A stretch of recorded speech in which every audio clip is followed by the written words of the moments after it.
Readings of Almighty God's Words. The responsibilities of leaders and workers. The responsibilities of leaders and workers. 8. 3. False leaders who are lazy and indulge in comfort. We just fellowshipped on 2 types of false leaders. There is another type of false leader, which we have often talked about while fellowshipping on the topic of the responsibilities of leaders and workers. This type has some caliber. They're not unintelligent. In their work, they have ways and methods and plans for solving problems. And when they are given a piece of work, they can implement it close to the expected standards. They are able to discover any problems that arise in the work and can also resolve some of them. When they hear the problems some people report, or they observe the behavior, manifestations, speech, and actions of some people, they have a reaction in their heart, and they have their own opinion and an attitude. Of course, if these people pursue the truth and have a sense of burden, then all these problems can be resolved. However, problems unexpectedly go unresolved in work that's under the responsibility of the type of person we're fellowshipping on today. Why is that? It's because these people don't do real work. They love ease and hate hard work. They are just making perfunctory efforts on the surface. They like being idle and enjoying the benefits of status. They like ordering people around, and they just move their mouths a bit and give some suggestions, and then consider their work done. They don't take any of the real work of the church or the critical work God entrusts to them to heart. They don't have this sense of burden, and even if God's house repeatedly emphasizes these things, they still don't take them to heart. For example, they don't want to intervene in or inquire about the film production work or text-based work of God's house. Nor do they wish to look into how these types of work are progressing and what results they're achieving. They just make some indirect inquiries, and once they know that people are busy with this work and doing this work, they don't concern themselves with it any further. Even when they know perfectly well that there are problems in the work, they still don't want to fellowship on and resolve them, nor do they make inquiries about or look into how people are doing their duties.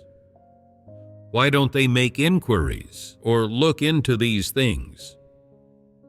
They think that if they look into them, then there will be lots of problems waiting for them to resolve, and that will be too worrisome.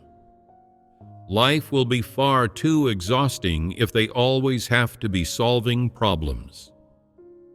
If they worry too much, food will no longer taste good to them, and they won't be able to sleep well. Their flesh will feel tired, and then life will become miserable.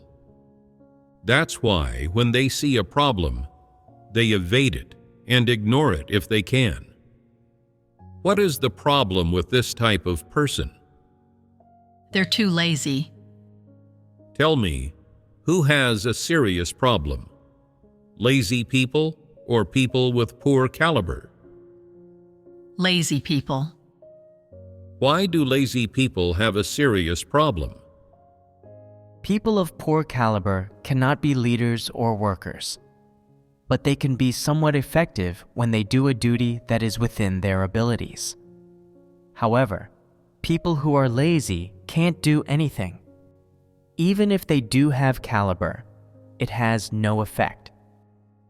Lazy people can't do anything. To summarize it in 2 words, they are useless people. They have a second-class disability. No matter how good the caliber of lazy people is, it is nothing more than window dressing. Even though they have good caliber, it is of no use. They are too lazy. They know what they are supposed to do, but they don't do it. And even if they know something is a problem, they do not seek the truth to resolve it. And though they know what hardships they should suffer in order for the work to be effective, they are unwilling to endure these worthwhile hardships. So they cannot gain any truths, and they cannot do any real work. They do not wish to endure the hardships people are supposed to. They only know to indulge in comfort, enjoy times of joy and leisure, and enjoy a free and relaxed life. Are they not useless? People who cannot endure hardship don't deserve to live. Those who always wish to live the life of a parasite are people without conscience or reason. They are beasts, and such people are unfit even to perform labor. Because they cannot endure hardship, even when they do perform labor, they are not able to do it well. And if they wish to gain the truth, there is even less hope of that. Someone who cannot suffer and does not love the truth is a useless person. They are unqualified even to perform labor. They are a beast without a shred of humanity. Such people must be eliminated. Only this accords with God's intentions. Some people are responsible for farm work, and they are particularly diligent.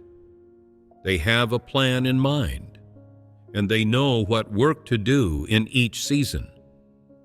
When it comes time to till the fields, they go to each plot of land and take a look. They compare what they have planned to plant in each plot of land with the actual state of the plot itself, and see whether their plan is suitable and whether it is in line with the actual situation. Furthermore, they look at how wet or dry the soil is this year, what fertilizer is needed, and what is suitable for planting. Once they've taken a look and they have a grasp on these things, they immediately ask about whether seedlings have been raised and how many have been raised. Then they go to the greenhouse to take a look there and see whether the person raising the seedlings is dependable or whether they will ruin the seedlings. If one person isn't enough to do this work, they assign another person to work with them, and the two supervise each other. Will lazy people do this? No, they won't. If no one supervises them and urges them on, they absolutely will not visit the site themselves.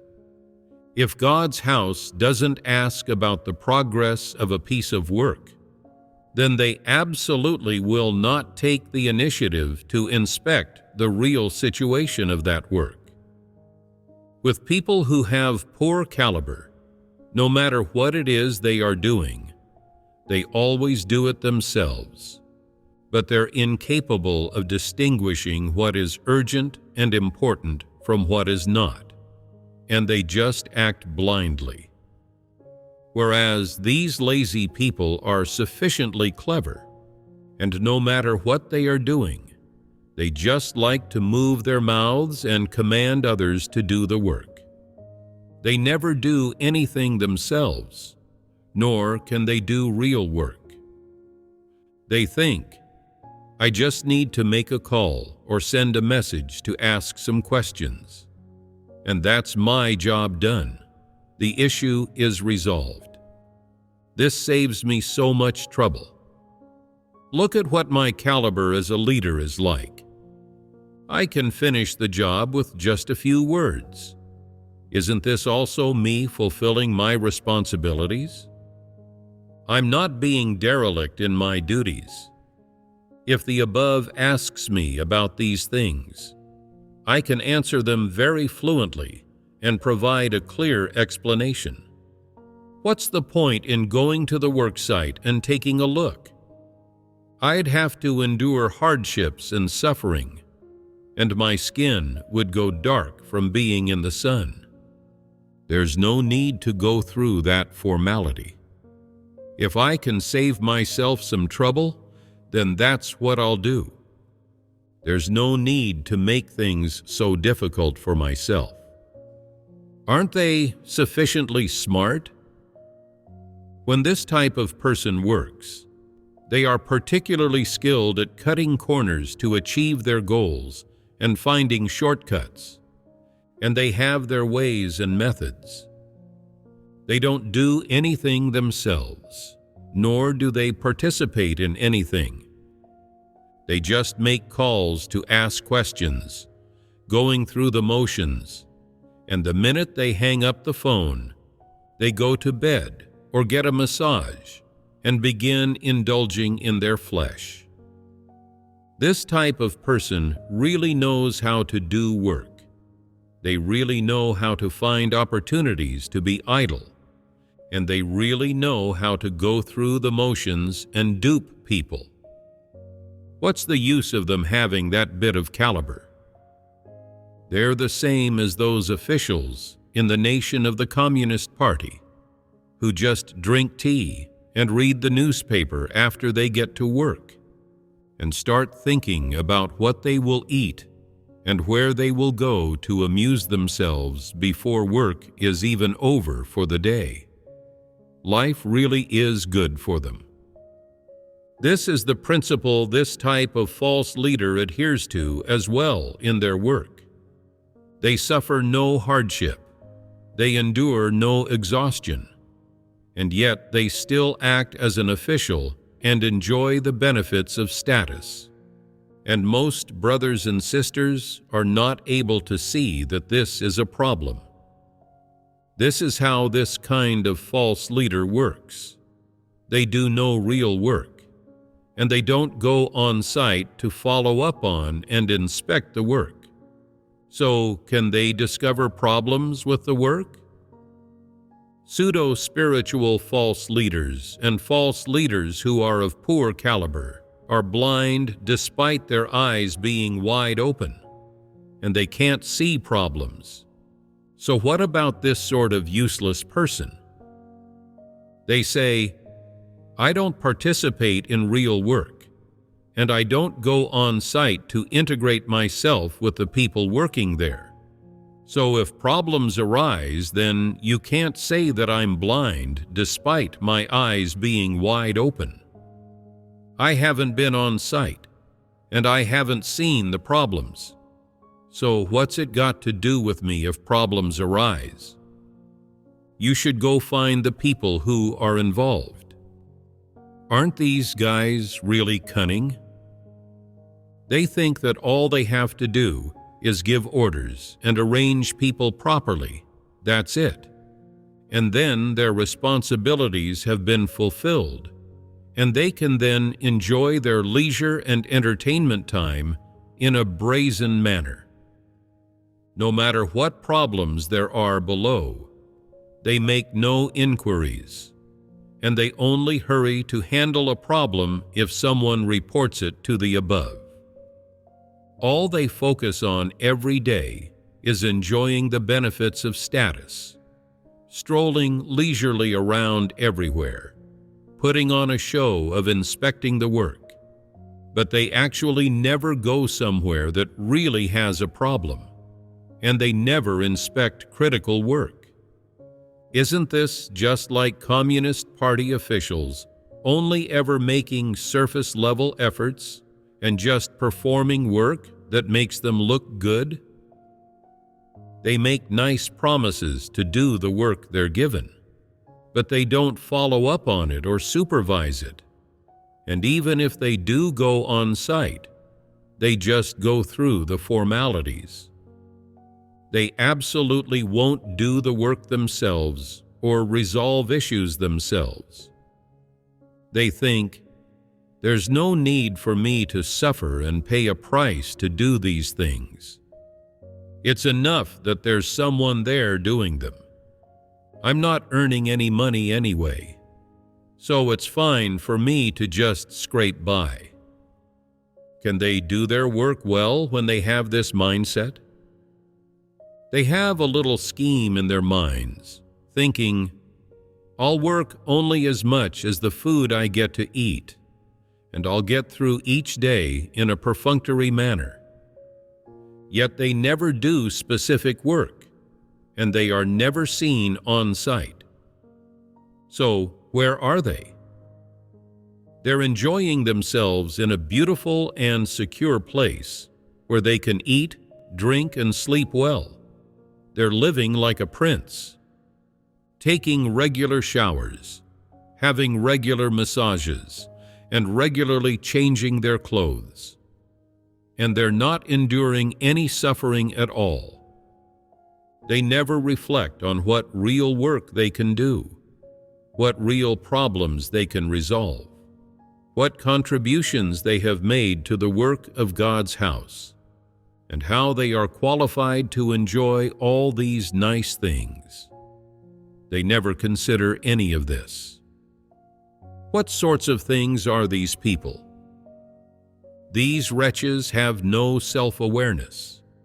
They are shameless things, and they don't deserve to be church leaders and workers. All false leaders never do real work.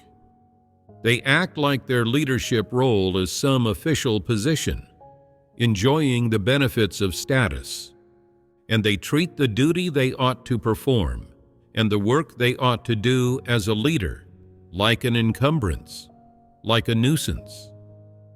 In their hearts, they brim with resistance toward the work of the church when they are asked to supervise the work and learn what issues exist within it that need to be followed up on and resolved.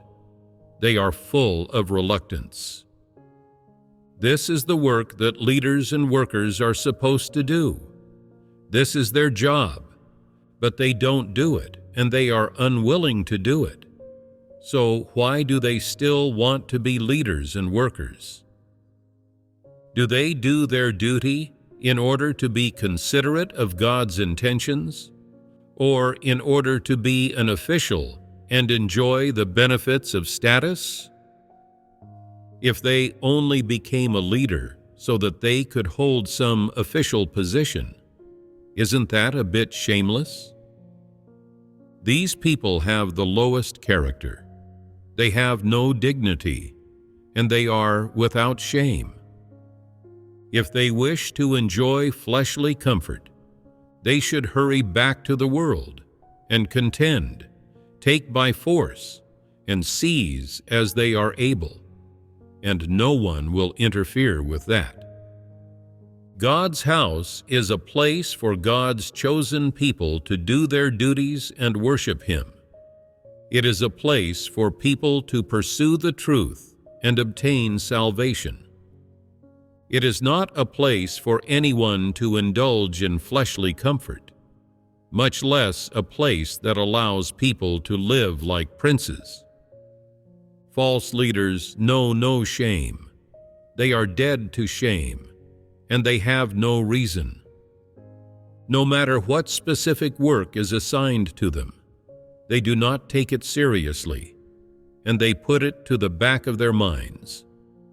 Though they respond very well in words, they do not do anything real. Is this not immoral? Not only do they not do real work, but they also want to have sole power, to hold power over financial, personnel, and all other matters in their own hands, and to get people to provide reports to them every day. They are actually very diligent when it comes to these things. When the time comes for them to make a report on work to the above, they attribute the results of all the work done by brothers and sisters to themselves, so that the above mistakenly believes that they've done great work, when in fact it has all been done by others. How many people have been gained through preaching the gospel, which people have been promoted and are being cultivated, which people have been dismissed from their posts, which people have been cleared out, and so on.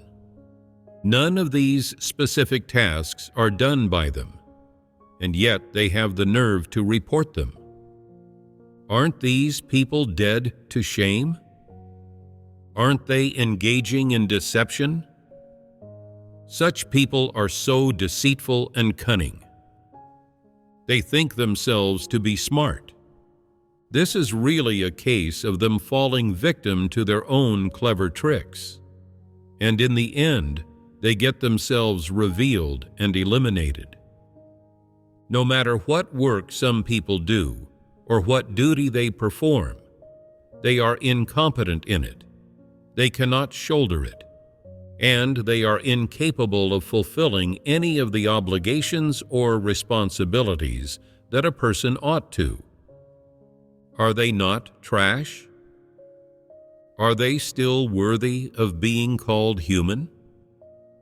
With the exception of simpletons, the mentally incompetent, and those who suffer from physical impairments, is there anyone alive who ought not to do their duties and fulfill their responsibilities?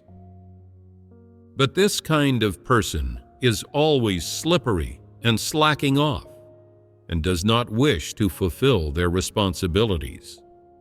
The implication is that they do not wish to be a proper human being. God gave them the opportunity to be a human being, and He gave them caliber and gifts, yet they cannot use these in doing their duty.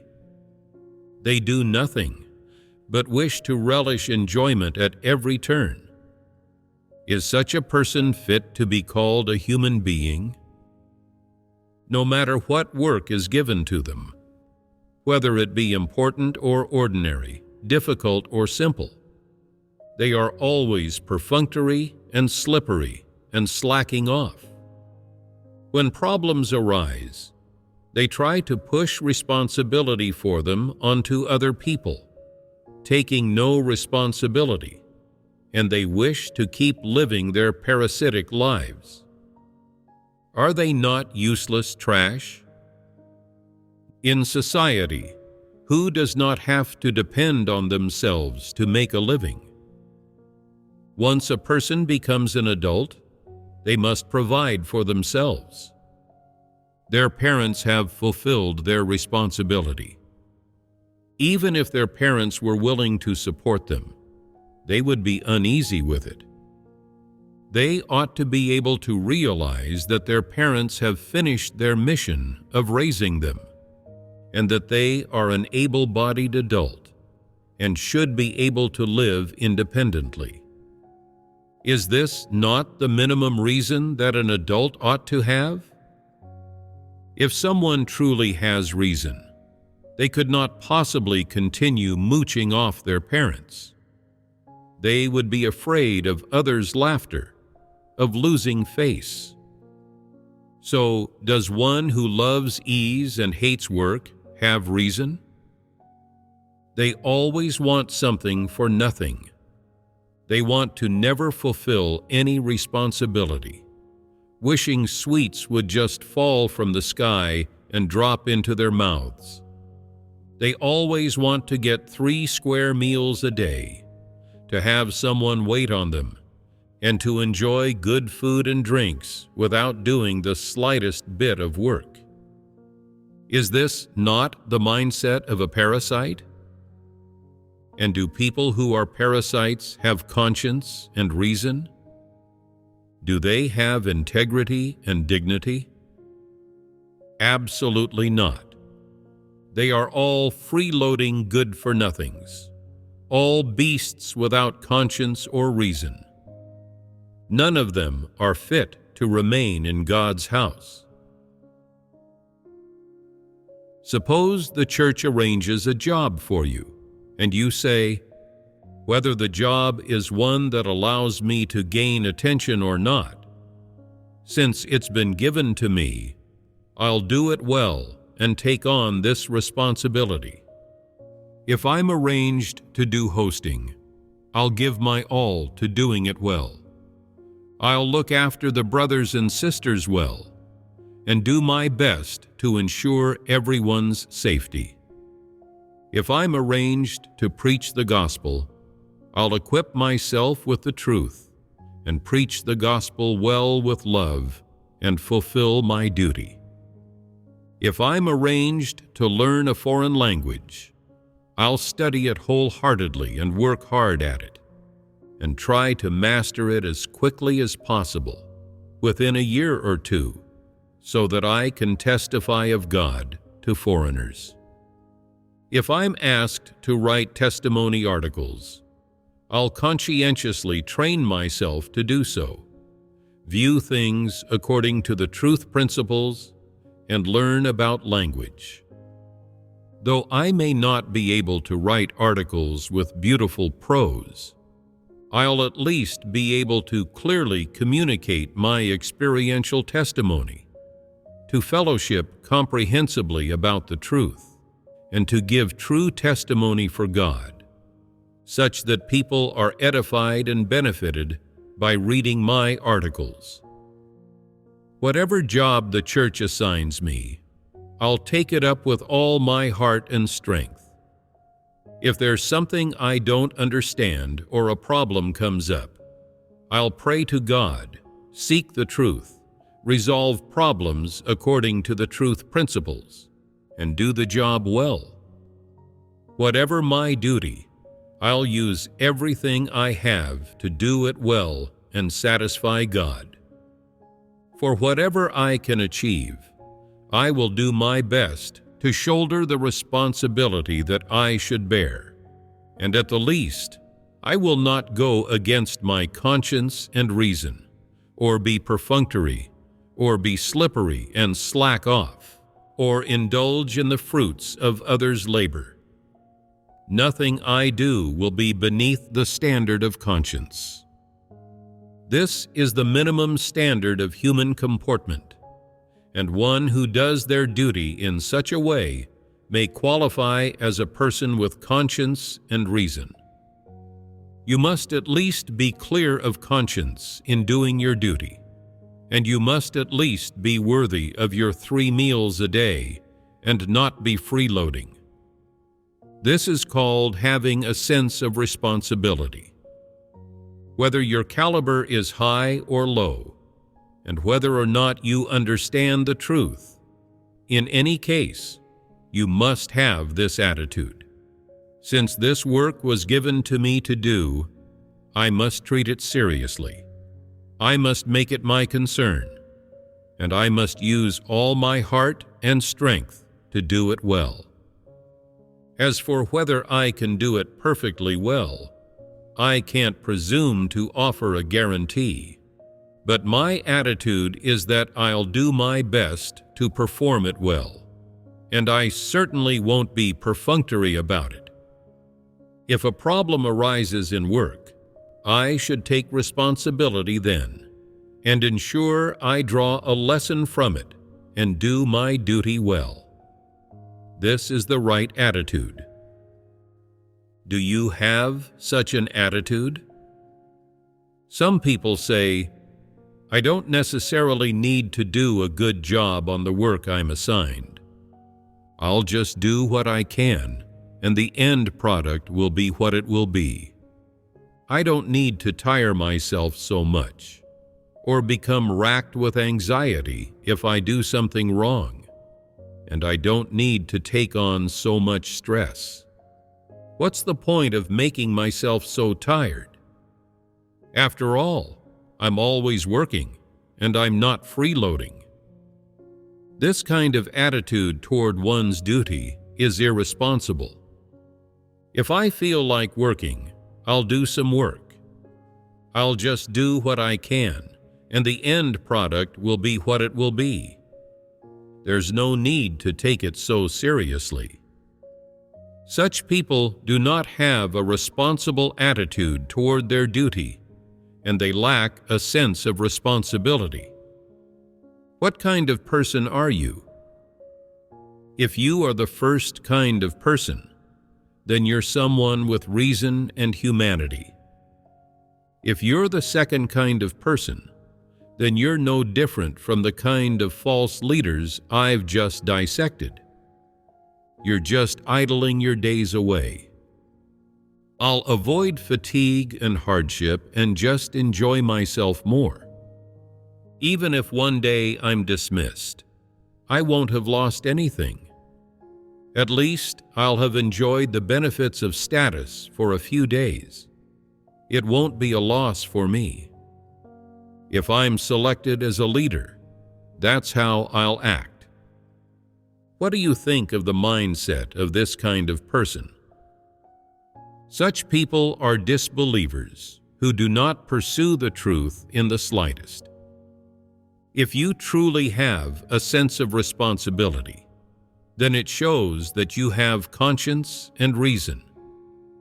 No matter how large or small the task, no matter who assigns you that task, whether God's house entrusts you with it or a church leader or worker assigns it to you, your attitude should be, since this duty has been assigned to me, it is God's exaltation and grace.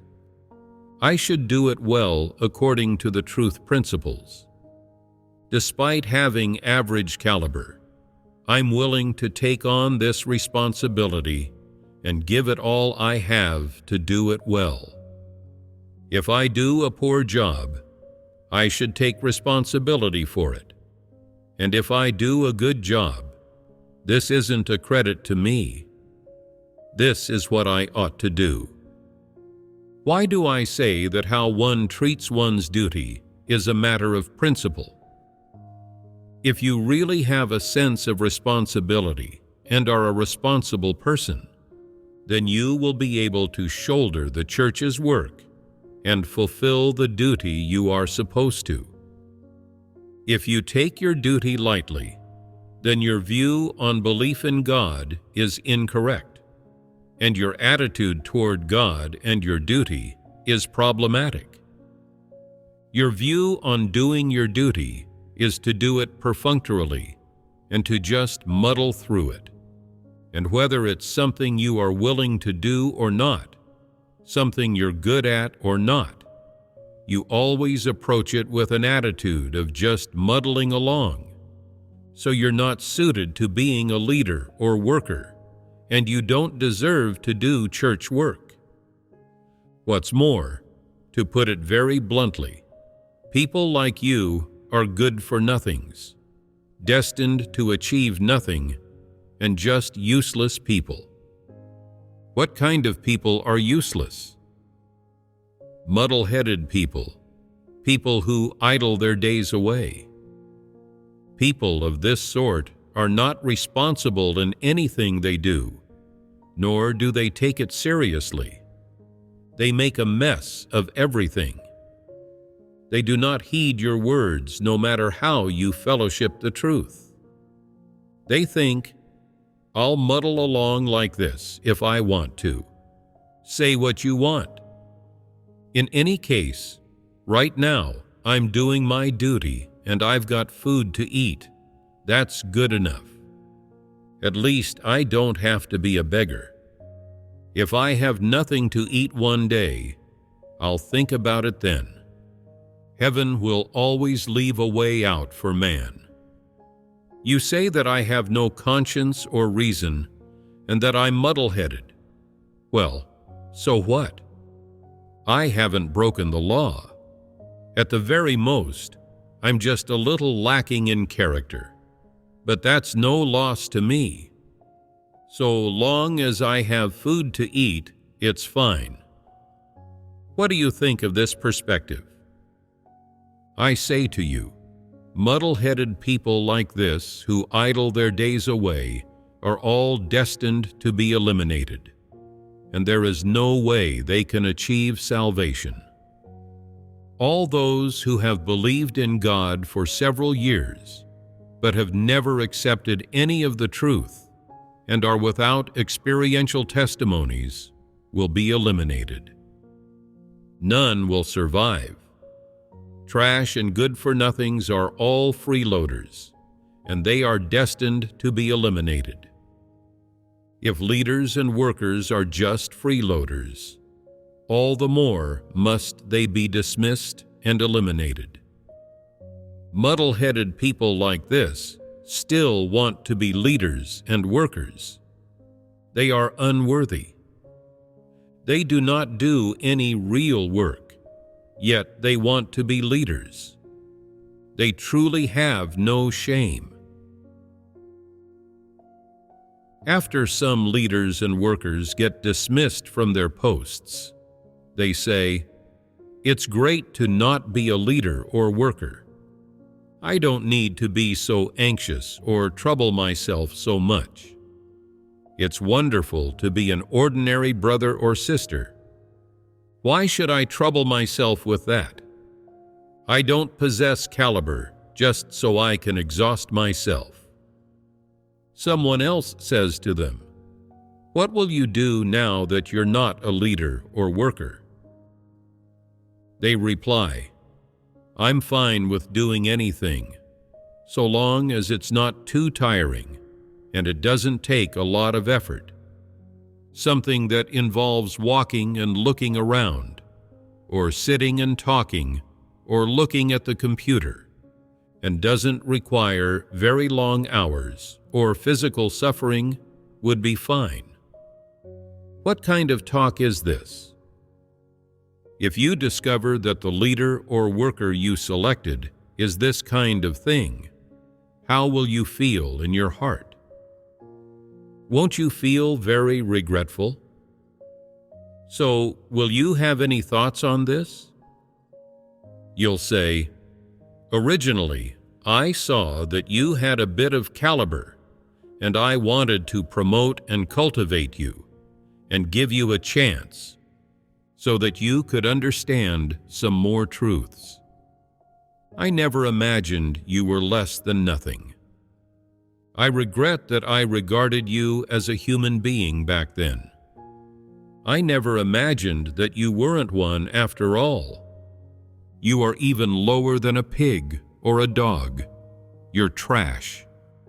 You don't deserve to wear this human skin, and you don't deserve to be a human." Do these words sound unpleasant? No. They do not sound unpleasant to you, but don't they sound very unpleasant to this kind of trash? Does trash like this have a heart? No. So, can they tell whether someone is saying good or bad things about them? When people without a heart encounter any matter, they won't change their attitude of idling their days away. They think that it's fine, so long as they themselves benefit and profit and feel comfortable. So no matter what anyone else says, they don't care. Their famous saying is, "No matter what you say, no matter how you see me or evaluate me, or how you classify or handle me, I don't care." Aren't these people just trash? No matter what you say, they do not have any sense of feeling, and they don't take it to heart. Why don't they take it to heart? They're just idlers, and they do not have a heart. People who do not have a heart have no dignity or integrity. They don't care about anything you say, and no matter how sternly you speak to them, they won't feel a sting in their hearts. Only those with dignity, integrity, and reason will be pained and feel that their hearts are being pierced when they hear such words. They will say, "That was a lowly way to comport myself. It made people look down on me, and I lost my dignity, so I won't act that way anymore. I want to recover my dignity and not cause people to look down on me. I will strive to recover my honor, and I'll do whatever it takes to live with dignity and satisfy God." They have a sense of feeling when it comes to words that hurt their dignity and prick them in a sore spot, in a weak spot. These are people with hearts. When those who have a sense of feeling and possess dignity hear statements that are right, and see positive things and distinguish between what is right and what is wrong, they resolve to change because they have dignity, and they don't want others to look down on them. Those idlers and useless people have no dignity, and so no matter what you say to them, no matter how correct or accurate or in line with the truth your statements are, or how much your statements are positive things, they have no effect on these people and will not move them in the slightest. A person with no dignity has no sense of feeling at all with regard to any positive thing, any verdict, or any exposure, nor do they have the right attitude toward what kind of life path to choose.